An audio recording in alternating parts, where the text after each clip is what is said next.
ভারতের বিপক্ষে Asian cup বাছাইয়ে অংশ নিতে শিলংয়ে পৌঁছেছে বাংলাদেশ জাতীয় ফুটবল দল। বৃহস্পতিবার বিকালে বাংলাদেশ দল হোটেলে পৌঁছাতেই তাদের বরণ করে নেওয়া হয়। তবে নজর কাড়েন হামজা চৌধুরী, তাকে নিয়ে চলে ভক্তদের সেলফি তোলার হুড়োহুড়ি। এদিকে ম্যাচ ভেন্যুতে প্র্যাকটিস ফ্যাসিলিটি দিতে ভারতকে সাফ বার্তা দিয়েছে বাংলাদেশ। প্রথমে একজন, শেষ হতে না হতে হাসি মুখে জাপটে ধরে আরেকজন, এরপর আরেক কোনায় আরেক দল। হামজা তো নয়, যেন মেঘালয়ে সন্ধ্যা নামার আগেই চাঁদের আগমন। বড় থেকে ছোট সবার মুখে একটাই আবদার, এক ফটো মিলেগা।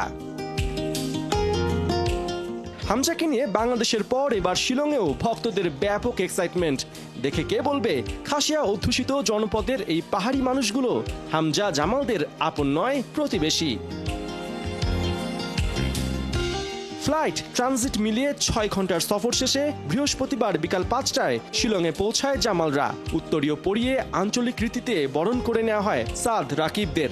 আড্ডা, হালকা নাস্তা আর রুম চেকিং এর ফাঁকে চলতে থাকে তারিক, মোরসালিন, ফাহিমদের হাস্যোজ্জ্বল গ্রুপ ফটো সেশন। ভারতের বিপক্ষে ঐতিহাসিক এই সফরে দেশীয় গণমাধ্যমের মাঝে সবার আগে শিলংয়ে 71। খেলাযোগের ক্যামেরায় ডিফেন্স লাইনের সোলজার রহমত মিয়া জানালেন, দে আর রেডি টু গো। 2023 সাফের পর আবার ভারতের মাটিতে কেমন ফিল করছেন? 2023-এ সাফ খেলেছিলাম, তখন তো ইন্ডিয়ার সাথে ম্যাচ ছিল না। যদি আমরা ফাইনালে যেতে পারতাম তখন ফাইনালে ম্যাচ ছিল। তো এখন ইন্ডিয়ার সাথে খেলা, ইন্ডিয়ার মাটিতে। আমরা মেবি লাস্ট যে ম্যাচটা খেলেছিলাম কলকাতাতে, এখন শিলংয়ে, বাট সেম ফিলিংস। শিলংয়ে পা রাখতে না রাখতেই মাস্টার প্ল্যানে টিম বাংলাদেশ।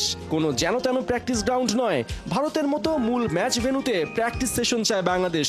এজন্য অল ইন্ডিয়া ফুটবল ও এএফসিকে জোরালো মেসেজ দেবার কথা জানালেন টিম ম্যানেজার আমির খান। ছবিগুলোর কোথাও একটা যেন মিশে আছে রাজ্যের শূন্যতা, এক অদ্ভুত আক্ষেপ যেখানে অপেক্ষা করছে নক্ষত্রের তাপ।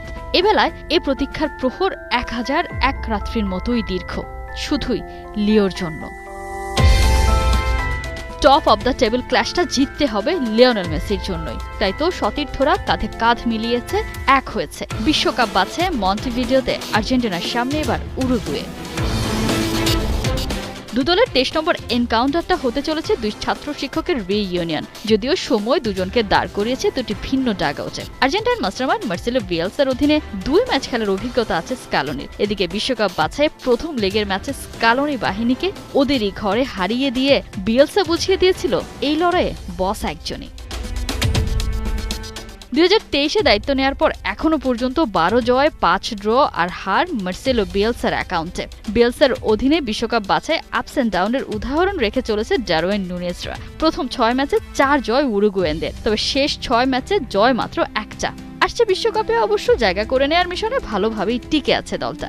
ম্যানেজারিয়াল ক্যারিয়ারে এই নিয়ে 4 বার আর্জেন্টিনার বিপক্ষে লড়তে হচ্ছে এই আর্জেন্টাইন মাস্টারমাইন্ডকে।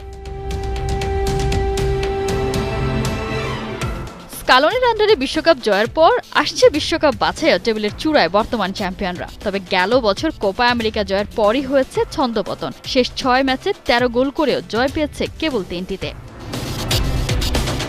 দুই দলের হেড টু হেড পরিসংখ্যানে অনুমিতভাবেই এগিয়ে আছে আর্জেন্টিনা। দুদলের 22 লড়াইয়ে আর্জেন্টিনার 14 জয়ের বিপরীতে উরুগুয়ের জয় 5 ম্যাচে। এই ম্যাচের আগে আর্জেন্টিনার শিবির যেন পরিণত হয়েছে ছোটখাটো হসপিটালে। Lionel Messi, Paulo Dybala, Montiel, Lo সেলসোদের খবর হজম না হতে সেই তালিকায় যুক্ত হয়েছেন লাউতারো মার্তিনেজ। মেসি মার্তিনেজ ছিটকে যাওয়ায় স্ট্রাইকিং জোন নিয়ে খানিকটা চিন্তায় স্কালোনি। উরুগুয়ের বিপক্ষে আতলেতিকো মাদ্রিদের আনহেল কোরিয়ার গায়ে আপাতত উঠতে যাচ্ছে মেসির 10 নম্বর জার্সিটা। ফ্রন্টলাইন সামলাবেন আতলেতিকো মাদ্রিদের 2 স্টার কোরিয়া আর হুলিয়ান আলভারেজ, সাথে থাকছেন ইউরোপ তারকা গনজালেস। গোলবারের নিচে ভরসা হয়ে থাকবেন অ্যাস্টন ভিলাকে ইউসিএল এর কোয়ার্টার ফাইনালে তোলা এমি মার্টিনেজ। এদিকে লম্বা ইনজুরি কাটিয়ে উরুগুয়েন শিবিরে ফিরেছেন আর্জেন্টিনার বিপক্ষে শেষ লড়াইয়ের স্কোরার আরাউহো। রেড তারকা নুনেজের সাম্প্রতিক ফর্মটা অবশ্য বেশ চিন্তায় ফেলেছে বিয়েলসাকে। Marcelo Bielsa versus Lionel Scaloni, পরিসংখ্যান ছাপিয়ে এই লড়াইটা প্রতিশোধ, একই সাথে মর্যাদার। ব্রাসিলিয়ার মানে গারেঞ্চে স্টেডিয়ামে যখন আরও একটা হতাশাজনক ফলাফলের অপেক্ষা করছিলেন সমর্থকরা, তখনই জ্বলে উঠলেন ভিনিসিয়াস জুনিয়র। যোগ করা সময়ে ডিবক্সের বাইরে থেকে ভিনিসিয়াসের শট কিছুটা ডিফ্লেক্টেড হয়ে যা খুঁজে নেয় জাল। সেই সঙ্গে বুনো উল্লাসে মেতে উঠে মানে গারেঞ্চে স্টেডিয়ামের প্রায় 60,000 দর্শক।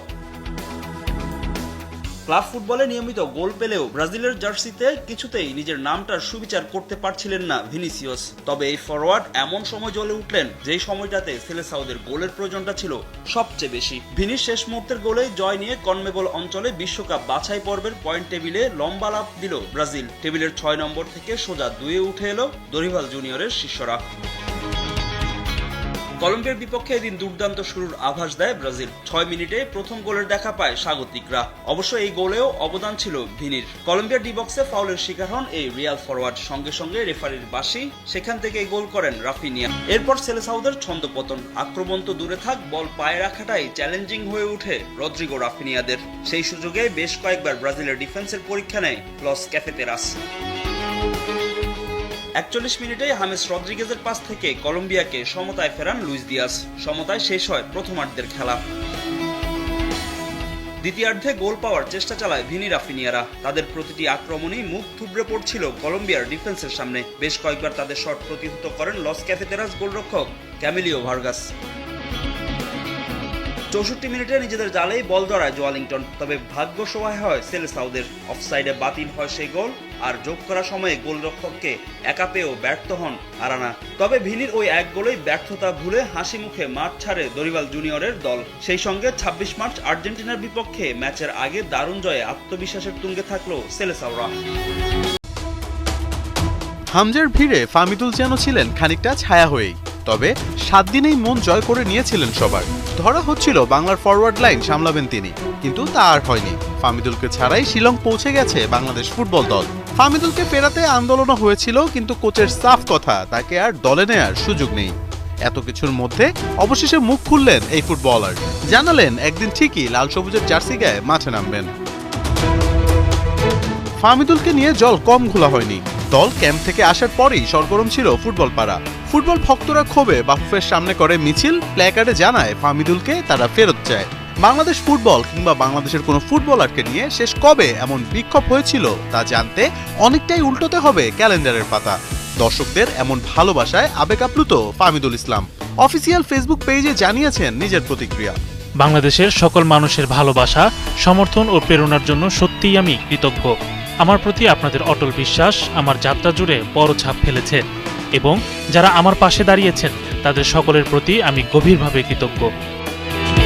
কোচ কাবরেরা বলেছিলেন ফামিদুল প্রতিভাবান খেলোয়াড়, তবে এখনই নয়, তাকে দলে নিতে প্রয়োজন আরও কিছু সময়।